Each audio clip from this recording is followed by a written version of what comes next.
Welcome to Adeptus On-Air, the show where we examine how individuals and companies make decisions that drive their business and personal success. Each week, we connect with notable professionals who pull back the curtain on the industries that Adeptus has been on the cutting edge of for the last 30 years, including music, sports, and entertainment, as well as new emerging markets. Welcome to the latest edition of Adeptus On-Air, and we have today another special guest in Shawnee Harle, who is a mental coach for athletes of all different levels, starting at younger age all the way up to the professional level. So Shawnee, thank you for joining us. First and foremost, just tell us your origin story of how you got into the space and really started helping athletes on the mental side of the game. I got into the mental toughness coaching space because I didn't have any when I was an athlete, and I didn't have any when I was a high performance coach either. So it's a part of sport that hasn't caught up to the physical training, the skills, the drills, and the tactics. And I just saw athletes and coaches, parents too, actually, underperforming all of the time on the biggest day, the biggest stage. And I just got thinking, it shouldn't be like this. On the biggest day, the biggest stage of our life, shouldn't we be able to show up as our greatest self rather than our scared self? And I started journeying and learning, and now I help athletes show up as their greatest self on the biggest day, the biggest stage of their life. That's awesome. And you mentioned, not seeing, this space really taken care of when you first got into it. And I remember just growing up playing sports, organized sports as a youth in the 90s. Mental toughness was, get up, toughen up, or suck it up. That was pretty much all the mental coaching I ever got, right. Just playing football, growing up, and basketball and things of that nature. How has the space evolved since you got in, 30 years ago to now? Wow, it's come a long way, hasn't it? It wasn't even that long ago before it was really unpopular to even talk about it, right? That if you even talked about it, it meant you were weak and soft. And now it's forefront for everything. A lot of the professional athletes have really brought it to the forefront. And I think it's fantastic because what I can remember when I was an athlete on the biggest days, the biggest stage of my life, whatever those happen to be, when somebody just told me, get out there and be confident, I really tried to take their advice, but it very rarely worked. There was a reason why it's hard to be suck it up, princess. There's a reason why it's difficult to fake it till you make it. And the old school teaching just told us that's what we're supposed to do, but never looked underneath to go, well, did that actually work? Is it actually applicable? How come somebody isn't feeling confident? What's stopping them? How come fake it till you make it is only a short-term Band-Aid? That's what I think is really great of how it's evolved, is how do we actually coach the mental game in a way that works, that can change performance? Yeah, great points. I saw on your website you mentioned the inner tiger. How would you define that? You kind of coined that phrase, bringing out your inner tiger. What does that mean to you? Well, I only know what it means because I know what the opposite is. And I just so often remember myself feeling the opposite, where I never felt like I was the hunter, I never felt like I was ever ready to pounce, using a tiger example. I was always worried about getting pounced upon, right? So I think about how that made me show up. It made me show up safe. I wanted things to be predictable. I wanted to know how I was going to perform. So let's just do this safe thing that I know that I'm already good at. And that mentality really stopped me from showing up as my greatest self. So I think about, well, what's the opposite of that? Like, I just think about a jungle tiger, like quietly putting down their paws and just pouncing and looking in the jungle. And they own the frickin' jungle.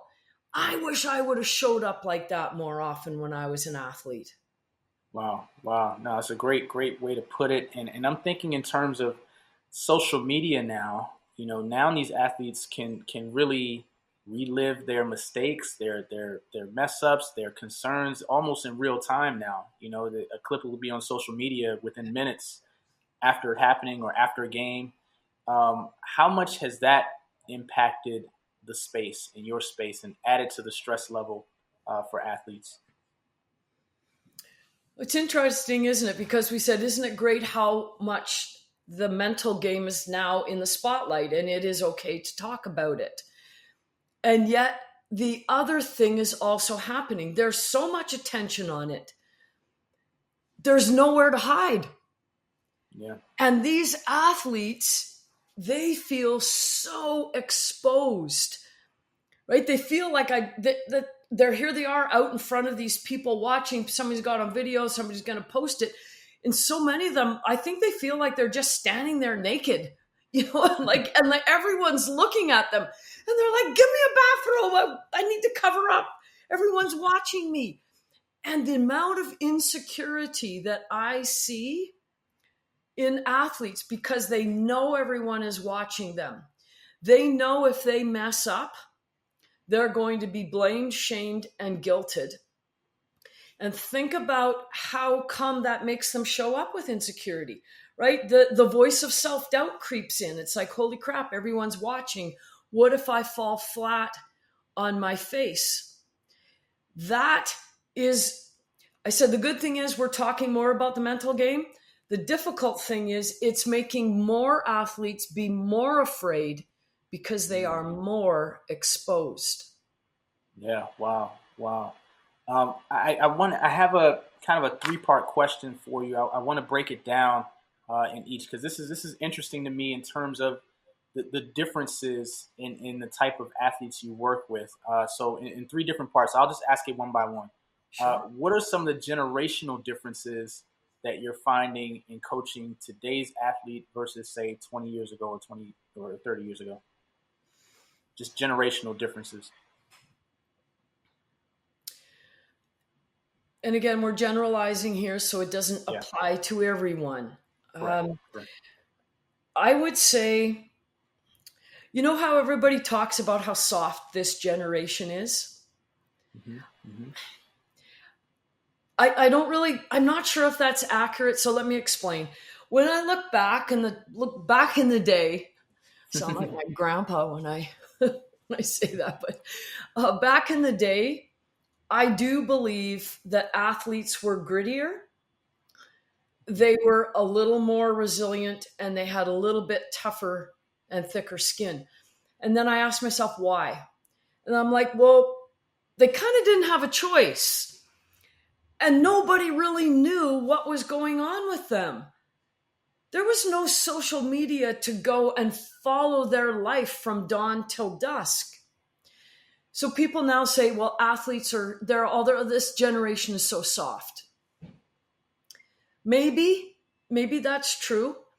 I also wonder if it's because this generation is more aware. There's more awareness around this, the way this coach is coaching me right now, or the way my parents are yelling at me in the stands, is actually not helping my performance, and I'm more aware of it. I have more resources around me. Back in the day, what choice did we have in sport? You either frickin' suck it up, princess, or you go find something else to do, and no one cared. Yep. Nobody commented on that. Correct. There's more awareness today. There's more exposure / feeling exposed. And I think what happens is there's more awareness and more exposure, but there aren't necessarily more tools. So I don't know if they're softer. What I find is when I work with clients who somebody said, oh, they're so soft, why are you even going to work with them? When they come in and work with me, I'm like, they're not soft. They're lacking tools, and they don't know how to get grittier. They don't know how to become more resilient. They want to, but they don't know how. And for the first time in their life, they're aware that they don't know how. Well, Interesting. Don't you think, I believe mental toughness, grit, resilience, whatever words they want to use, I think those are skills. Interesting. Skill means it's something that we can learn.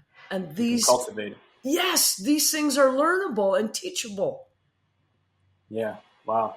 How would you define grit, by the way, just for the audience? Because, I think the other two are pretty clearly defined. How would you define grit?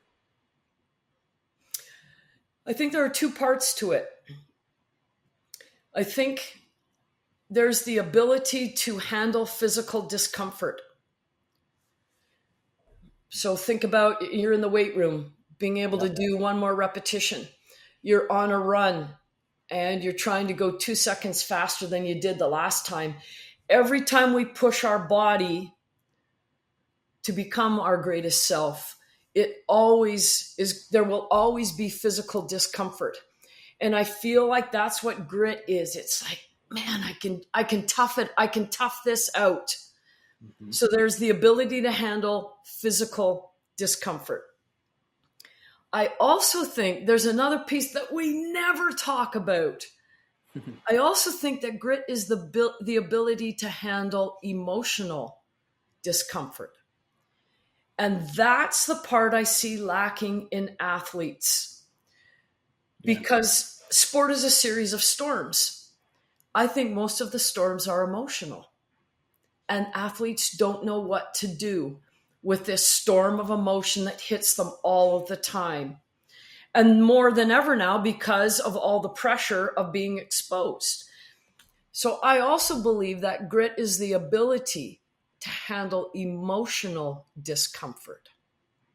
Interesting. No, great points. Great points. And that's very, very helpful for me because, we all still work out and, yes, a couple more reps, even though I know it's going to hurt doing those couple reps. Right. I was doing that this morning.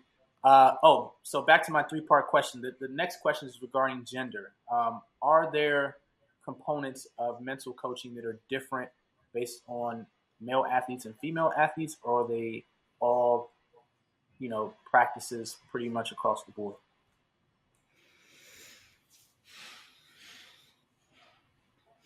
There are some differences, yet I believe that we all come from this same place of we want to be seen, we want to be heard, and we want to be understood. Mm-hmm. We all come from the same place where I teach every single one of my clients the most important relationship you will ever have is the relationship with yourself. Yeah. So if we believe those things to be true, the premise of the coaching is the same, but perhaps the approaches are a little bit different. In general, the female athletes' connection is super important to them, and male athletes tend to be the competition is important to them. Mm-hmm. And yet females want to compete, male athletes also want to connect. But what I try to do when I get a client in is, regardless of gender, this is the most important thing for me when I'm working with a client. What are the differences? Sure, there's some differences. But this is the most important thing that I think matters. Once I get a client on a call and I kind of get the lay of the land, here's where they are, here's what grade they're in, here's how old they are, here are their goals in their sport. And then I ask them this question. Having said all of that and giving me the intro to yourself, what's your deepest fear? I don't think that's gender specific. Yeah. Because we all have fear, all of us. And so that's where I go to. I go to, what is your deepest fear? Because I know once I help them identify their deepest fear, now we begin the journey towards becoming your greatest self. Because until you face your deepest fear, that fear is going to follow and find you. Yeah. Wow. So you started with, what's the differences in genders? And I'm like, yeah, there are some. And I'm like, but that isn't what I do when I coach. I'm like, let's face your fear and then let's journey. Yeah. Interesting. No, that's awesome. I love your approach. The third leg of this, and maybe there's some similarities in this answer, also is differences in sport. Is a solo sport like tennis and golf different than a team sport like basketball and football, or how is the mental aspect different or similar That's good. in those as well? I mean, all sports, to have a strong mental game, you really have to be intentional and you have to train it in all sports. Individual sports, what if I said, is it, what I was going to say is the mental game is more difficult in individual sports. And then I thought to myself, is that really true? And then maybe I have to change the word difficult to different. Mm-hmm. What I find in working with, so I was always a team sport athlete, and then I took up golf as an adult, which is an individual sport. And I'm like, I know I even feel different when I'm golfing compared to when I'm playing a team sport. The piece that comes in an individual sport that I see over and over and over, regardless of the individual sport, those athletes tend to be higher on the perfection scale and higher on the beating themselves up scale, because there's no one to share the agonies. There's no one to share the defeats, the mistakes. There's nowhere to hide. Everything that happens out there is on you. In a team sport, right, a loss is shared. Yeah. Wins are shared. So I would say the challenges are different, but I do see the individual sport athletes the very, very high on the perfectionist scale. Yeah, it's interesting you mentioned that. As I was watching the French Open, over the weekend, and I would say in 70, 80% of the matches, there's at least one player that's constantly talking to themselves, and it doesn't seem like it's a positive conversation that they're having with themselves. There's a racket slamming or, kind of grunting and talking to themselves. It almost seems like that's, I don't know. Can that be a positive, even if it's a negative conversation? Is that something that can get the player back to where they need to be, or pump them up to get to their best self? I don't know. What's your take on that, the inner voice, especially when it's of the negative variety? See, it's such a good question. There's a great quote, I forget where I read it, but it says, be careful what you say because you are listening. Oh, wow. So here's my answer to your question. What I heard you say is, there's positive self-talk, there's negative self-talk. Does the negative self-talk help or hurt us? It depends. Let's just use you're swearing at putting yourself under the bus, you're slamming your racket. Let's just call that emotion anger. We're just going to give it a name, anger. I believe that there's good anger and there's bad anger. Bad anger makes you play worse because you're feeling sorry for yourself. This isn't fair. Why do I even bother? I'm such a loser. Why am I even out here? So you can hear it. It's like a feeling sorry for myself. We take the victim stance. That almost always makes us play worse. Yeah. There's also a good anger. And it would sound something like this. I have effing, maybe there's a swear word in there, effing had it. Get your butt in gear and let's frickin' go. Yeah. Do you see there's a, like, you can hear it. It's a like, I'm better than this. Yeah. Let's go, as opposed to this isn't fair. So what I think is what I said, be careful what you say because you are listening. Pay attention to your anger.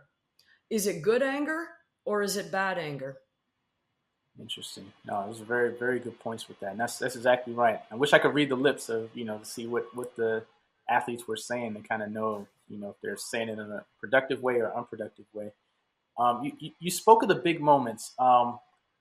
Why are heightened moments, final possession, final minutes? Why are those, especially in sports of repetition where they practice all the time and they practice these things? Why are those moments the toughest for athletes of every sport? The best way I would say it is, remember I talked earlier about the biggest day, the biggest stage, the biggest moment. Which part of ourself shows up? Is it fear or courage? And very, very often it's fear that shows up. And so because why? Fear of failure. Right here I'm on the free throw line, 3 seconds left, we're down 1. What if I don't make these shots? So there's a fear of failure, but I don't think we can stop the conversation there because that, to me, that's so cliche. Like everyone, fear of failure, of course, whoopee-doo. What I think is this, I don't think it's failure that we're afraid of. I think we're afraid of our feelings. Oh, interesting. I think we're afraid of how we feel after we fail. Yeah. And then I go, there's one level under that too. It's like, okay, I failed and I feel like this, but what caused me to feel that way?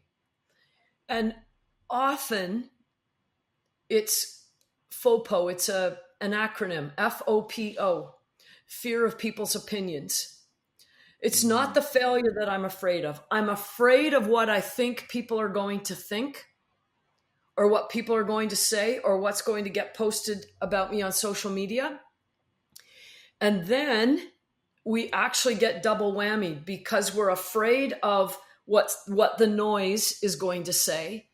And then we allow that to come in, and then we do it to ourselves. I suck. I know I'm such a loser. How come I can't make free throws when the pressure is on? So it's not failure that we're afraid of. It's our feelings. Well, I think you're spot on with that. You mentioned all of this, or much of this, can be coached and taught and worked on. Do you believe there's a side of it that's just genetic, and there are some athletes out there that just don't have that fear of failure? I mean, just to use cliche examples, the Kobe Bryants, the Michael Jordans, that always seem to want to take the last shot, and whether they miss, they say, okay, I'll get the next one. Is there a percentage of people out there that are just born this way, to have that mental toughness, that maybe doesn't need as much coaching or encouragement as the average person? Probably. But if you look at Kobe, you look at, he wanted the ball in his hands. Same, LeBron. I mean, the greats in any sport. But if you back up, they don't get to have that thought for free. The thought of, I want the ball in my hands, give me the ball and get the hell out of my way. They didn't get there for free. They weren't born that way, I don't think. If you back up and you look at any of the greats, I don't know who put more time in than Kobe. Yeah. Right? So confidence is earned. Confidence is a result of the frickin' tens of thousands of hours that I put in, which gives me the right. I've earned it to be able to feel confident. I mean, when you look at all the amount of work that the greats put in, don't you think that that's mental toughness? I think they've been training mental toughness their whole damn life. It's called outworking everyone. It's called the practice of self-discipline. It's called getting up at 4 a.m. when all of your friends are still sleeping. Like, you look at the stories of the greats, they did not get there by accident. They worked on their mental toughness, even though we might not have called it that. No, great point. Great point. I agree. I agree wholeheartedly. You put in the work that helps build toughness, and some of the things you mentioned, like grit and all those things, are developed in the process of putting in all that work. What's your take on nervousness, Shawnee? Is that a good thing? Is that a bad thing? Is that something that you kind of coach to accept, or coach to do away with, or what's your take on nervousness before a big performance or a big game, going into it from a mental aspect? I think nerves are completely normal. They're called feelings because we're supposed to feel them. Mm-hmm. And feelings bring information. But sport has taught us to put our feelings in 2 buckets. These are the good feelings. You should have these ones all the time. These are the bad feelings. Don't have those.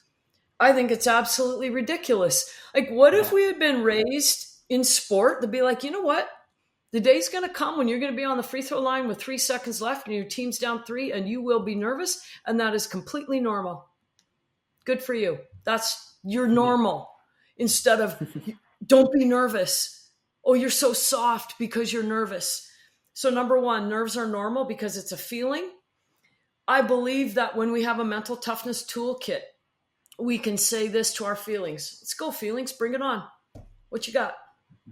Give me any feeling. Yep. Because I know what to do with it.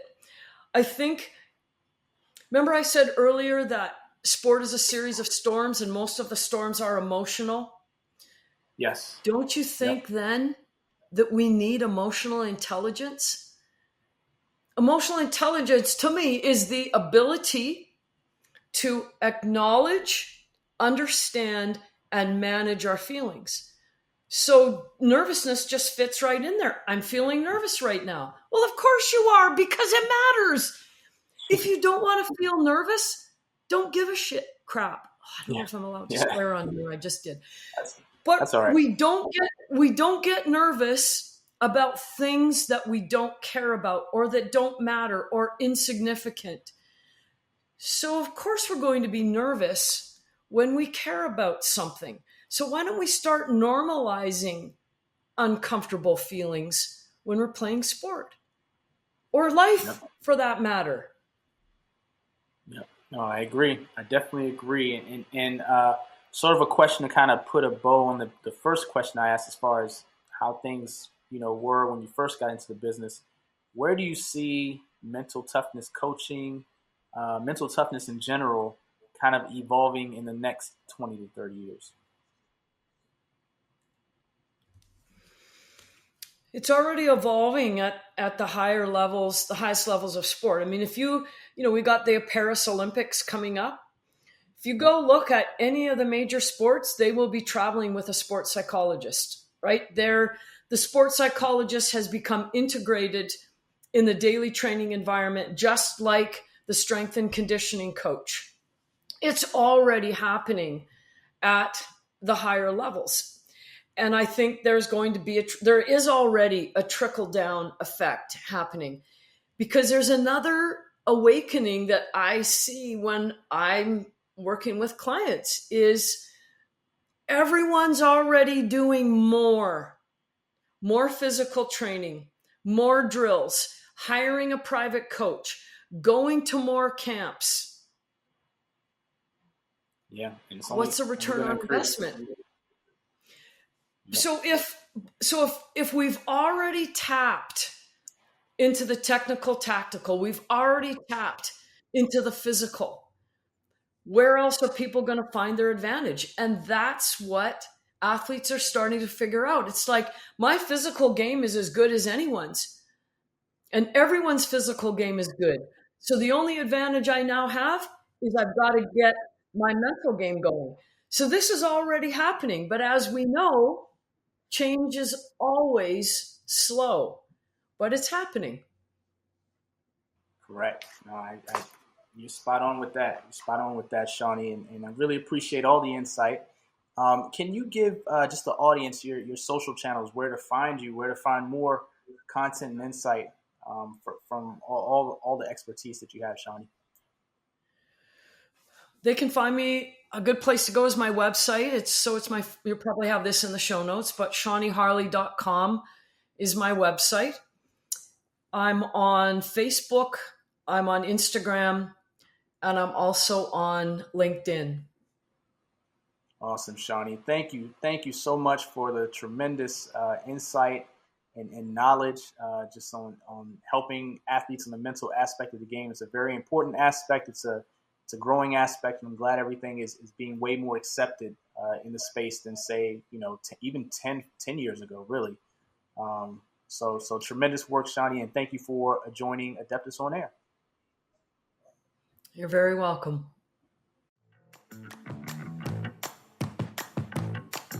Thanks for listening to Adeptus On-Air. If you like this episode, please subscribe and leave a review. The views and opinions by the podcast speakers and guests are solely their own and do not reflect the opinions of Adeptus. This podcast provides general information only and is not intended to constitute advice.